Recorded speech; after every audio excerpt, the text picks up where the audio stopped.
कृष्णाय वासुदेवाय हरये परमात्मने प्रणतक्लेशनाशाय गोविंदाय नमो नमः। ओम श्री सद्गुरु चरण कमलेभ्यो नमः। ओम श्री सद्गुरु चरण कमलेभ्यो नमः। ओम श्री सद्गुरु चरण कमलेभ्यो नमः।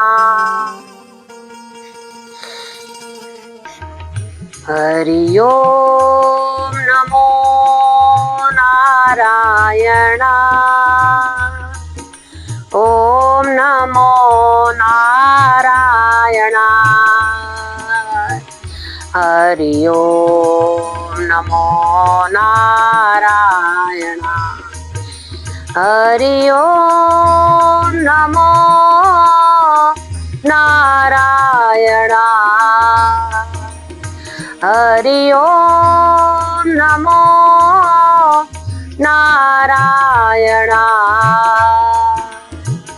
हरि ओम नमो नारायण। ओम नमो नारायण। हरि ओम नमो नारायण। हरि ओम नमो नारायण। हरि ओम नमो नारायण। हरि ओम नमो नारायण। ओम नमो नारायण। हरि ओम नमो नारायण। हरि ओम नमो नारायण। हरि ओम नमो नारायण। हरि ओम नमो नारायण। ओम नमो नारायण। हरि ओम नमो नारायण। प्रातः स्मरणीय नित्य बंदनिया मेरे प्यारे सदगुरु महाराज श्री के चरणों में मेरा कोटि कोटि प्रणाम। मेरे प्यारे भाई बहनों, आप सबको मेरा श्रद्धा भरा सादर हरिओम।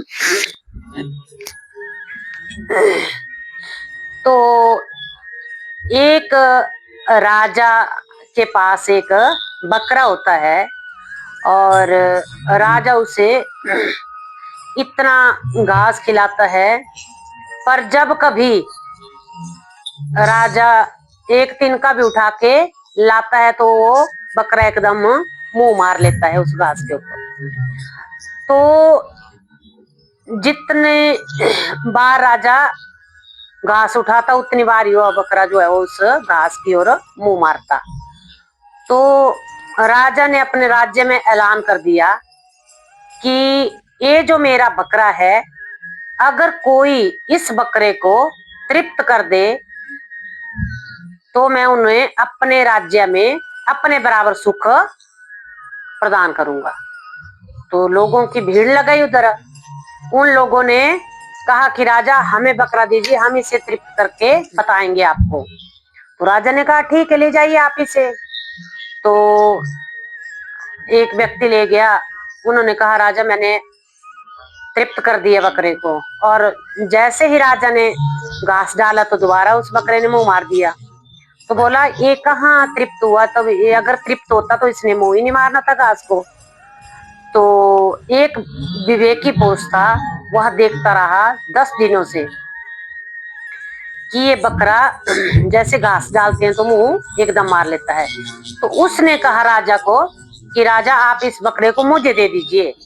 तो बोला ले जाइए आप। तो जो विवेकी इंसान था वो लेके चला गया।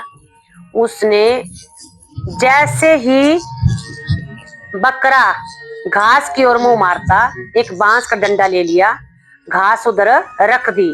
पर जैसे हुआ बकरा घास को मुंह मारने लगता, वैसे हुआ आदमी जो है उसे डंडे से पिटाई करता। जैसे मुंह उसने घास की ओर उठाना, वैसे डंडे से। दिन में न जाने कितने डंडे खाए होंगे। और अभ्यास करते करते 5-7 दिनों के बाद राजा के पास ले आया, और राजा ने जितने सारे खाने के घास और भी न जाने कितने पदार्थ उधर रख दिए। और वह व्यक्ति जो विवेकी आदमी था, वो अभी उधर राजा के सामने उस बकरे को पेश करके उसके सामने बांस का डंडा हाथ में लेकर के खड़ा हो गया। तो अब उन्होंने कहा कि मैंने तो, राजा तृप्त हो गया। बोला, कहाँ तृप्त हुआ, इसका पेट तो अंदर को चला गया है। तो ये तो मुझे लग नहीं रहा है किसी भी प्रकार से कि इसका पेट भरा हो। बोला, पेट भरने से बात नहीं हुई थी राजा, बात हुई थी हमारी तिनके से। आपने कहा था कि एक तिनका भी अगर ये उठाएगा खाएगा तो आपको वह सुख प्राप्त नहीं होगा। राजा ने कहा, ठीक है, बात तो ऐसी हुई है। तो हमारा मन भी ठीक उसी बकरे की तरह है, जो बिना भोग वासनाओं में लगा रहता है। अगर हम इसे संयम के घोड़े से इसके ऊपर लगाम लगाई जाए और संयम के कोड़े मारे जाए, तो हमारा मन रूपी बकरा जो है वो बस में हो सकता है। पर कठिन प्रयत्न, बार बार प्रयत्न करने पर हमारा मन जो है हमारे बस में हो सकता है। इम्पॉसिबल कुछ भी नहीं है, पर उसे हमें देखना है कि कहाँ जा रहा है तृष्णाओं में। ये संसार जो है तृष्णाओं की नदी इसमें बह रही है, जो हमें दिख रही है कि यहाँ चले जाएं, यहाँ हमें सुख मिलेगा, यहाँ सुख, सुख कहीं नहीं है। सुख सिर्फ परमपिता परमात्मा के नाम में सुख है।